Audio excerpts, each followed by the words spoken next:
We got the grace, we still living. We got the grace. How?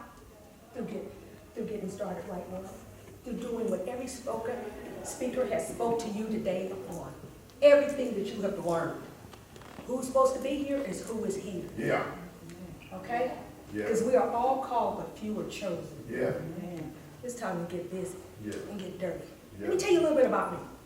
Sara Burnett, 1958, born to Sarah Lee Dixon. My mom was killed in a car accident. We ran off a cliff, 18. My sister Joyce, I watched her strangle on her blood. The ambulance picked her. It was pitch dark in that blackness. I was wondering where my mother was. I found my brother's whole face, the one that did the 25 years in prison, metal to the door. His whole face is wired together. He had a tracheotomy. When I got in that ambulance, my stepfather was in that ambulance with us. Who was he? He was the abuser. Beat me, raped me. Then they took us to foster homes. Oh, being the oldest, I always had to be strong, not cry. Best thing, I didn't have a dog. But I did get to stand up on that crate, play in the suds, and wash those dishes. Learned to cut up a whole chicken, yes I did. Take a breast, you didn't get one whole way. Cut that breast in half. I ironed all the clothes in my house because the boys didn't do those kind of chores, girls did. So I cut them chickens, I washed those dishes, and I ironed those clothes. We used Argo starch. You might not know what that is, but it comes in a store in a red and white box. And when you wasn't ironing with it and making starch, you was eating it. It sure was right. My mother smoked those cigarettes, the Territons. I'd rather fight than switch. Oh, and my stepdaddy took on the logo because he really beat her. He beat her bad. Fondest memory I have of myself is me and my brother Darren, the one that told you his face was wired up together, had a tracheotomy that I had to go to Flagstaff, Arizona, and stay a week in the hospital, learn how to clean his tracheotomy, smell the stench and the stank of it, and look at him and tell him he was still handsome when he was looking like a Martian. He had stayed in that hospital for a whole year, not even knowing that my mama was killed, which was his mama too. He came on home, and I cleaned his antennas on his head, because to me, I was a little girl too, he looked like a Martian. But at the age of 12, I had lived a life of a woman. Didn't feel pretty. Because of what God made for beautiful wasn't beautiful. Like the pastor spoke, Adam blamed it on the woman. And all that sin fell down on me. Well, subsequently, yes, I was that fast little hot girl that came up pregnant. Because I didn't know how to do it right, and I got pregnant first before I got married. My goal was to, I'm going to get him to marry me. Well, we didn't get married. He went on to die. When I did marry him, didn't mean a man that I could be myself with. Things just didn't quite feel right. Well, girls, I'm here to tell you. You talk to the men, I'll talk to the girls. There's a process that you have to go through, and it never stops. Never stops till you go up to heaven.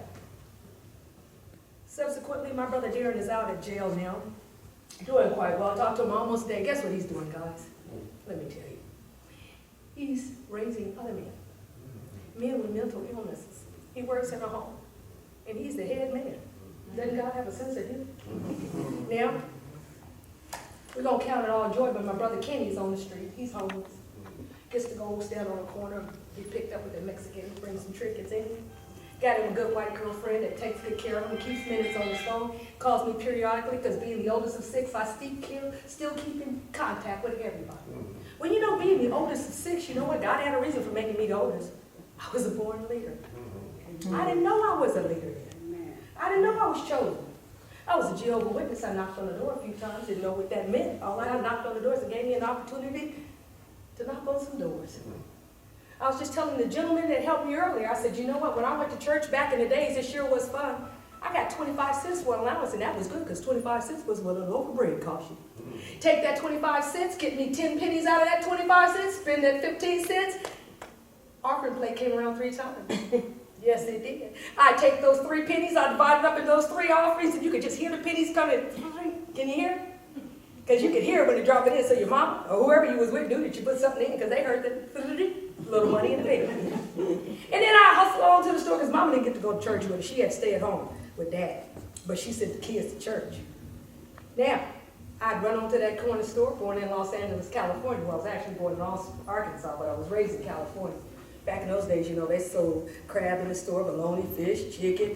Best thing you ever heard, didn't know about was penny candy. Penny candy was good because you get a bit of honey. You get a bazooka bubble gum that came with a little magazine called a comic. Chew your gum, blow your bubble, and read a little good funny joke. just have yourself a good time as you sat down by the beach and picked up a crab or two, throw in the pot and boil it and come home and eat it. Because back there we just boil a crab, crack it and eat it. Like most people do sunflower seeds. Well, that's what my life was like. It was quite fun, quite enchanting, but it came to a halt. Grandmother came and got us a few years later, because guess who raised me? My mother's best friend, her name was Mabel. Well, Mabel had a thing going on with my mama's dad, with my dad, my stepdaddy. So she felt obligated as my mother's best friend and as my father's concubine, that there was a certain obligation that she should have to us, and I'm very grateful for that. I would get up early in the morning when I went to live with Mabel. She had a husband named Al. She had 4 kids of her own, was later impregnated, and had 5. I got up 6 o'clock every morning to go on the patio to make flower arrangements and go to Fresno, California and sell them. Had my first job when I was 14 years old. All the stuff God was doing to mold me. My favorite story in the Bible is Joseph. Me and Joseph got a lot in common. That cloak of many colors. Well, by this time, I had been through so many foster homes, been had so many times, I kind of knew some steps and some precautions to take. I knew how to hide behind the older kids and not get taken away. And I kept myself. A lady named Maryville came up and she says, hey, I have an opportunity for all you kids to come live together. Oh, by the way, Mabel could only keep her 6 kids for a little while because her 4 and going to be 5 would have been more like almost 11 kids about to be in the same house. That's too much for any one person, especially when it wasn't hers. So Maryville came from San Diego, California, so I got to go live in San Diego, and the story is coming to a close. Well, it was so fun. Y'all, I got to get in the bed with some porcelain dolls. I had never seen a porcelain doll in my life. Remember what I told you I didn't have dolls? I had rocks, mud pies that we made and put in the little metal plates, and leaves around it for the little icing around it. So now here I am, going upstairs, sleeping in a butt bed, and you know what she said when we got up the next morning? She said, go in there and fix yourself something for breakfast. I opened the cabinet, and there was 3 boxes of cereal. Well, I didn't know that we could each get a different box of cereal. I was just eating, everybody ate out the same box. I said, wow. So along the way, with all these different adversities and these negatives that came along, for Sarah, there were some positive things that I learned. Got to go to Patrick Henry High, down in the valley with the rich, like, learned to do archery. Then another beautiful lady came into the picture by the name of Big Mama. That was my grandmother. Okay, I tell you, she was very strict and firm. Went to live with her. I got slapped for the 2nd time on the bus. I was fighting over a window. You ever fall over a window? After I got slapped that time, I realized that window wasn't so important. I tried not to say anything to upset Big Mama too much again. Anyway, then when Big Mama went to Chicago, and then I told her about some friend that she had to try to abuse me. Oh, course, she didn't want to hear that. After getting so many whippings and falling down 3 flights of stairs and God not taking my life, I got really angry then. I decided I was going to run away. Sat my brothers and sisters down. I said, hey, y'all, I'm getting ready to run away, but I want you to know that I'm going to bring help back for you. So after I went and told the people I had to come state evidence against my grandmother, I was the only one that was eligible to leave. So they got shipped to Flint, Michigan from Chicago. As you can see, we were bi-coastal kids. I got to go live with my angel. With Angel, I went to Milton Bronson's church, Christ Tabernacle in Chicago Avenue, and that's when I really began to have a relationship with the Lord. And that grandmother that told me I wasn't going to be nothing, I now have a good relationship with her. And she's now 91 years old. And I just sent her a pair of PJs. Isn't God good? Yes. So what's the how? It's through adversity. Diversity when it gets really, really, really hot.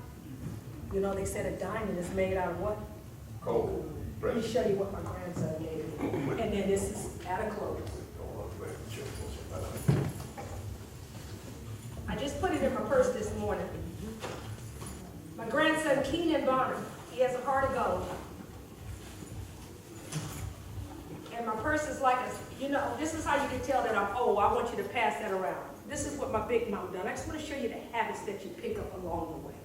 This is one of them. I bet you I'm the only woman that you know that have Ziploc baggies in her purse. If you see a woman with Ziploc baggies in her purse, know that she's homegrown. And she's well fed. Most girls go to the stores trying to figure out what kind of makeup bag they're going to get. I just reach up in my cabinet after I came from the dollar store, pull out the Ziploc bag, and just put all that stuff into one bag.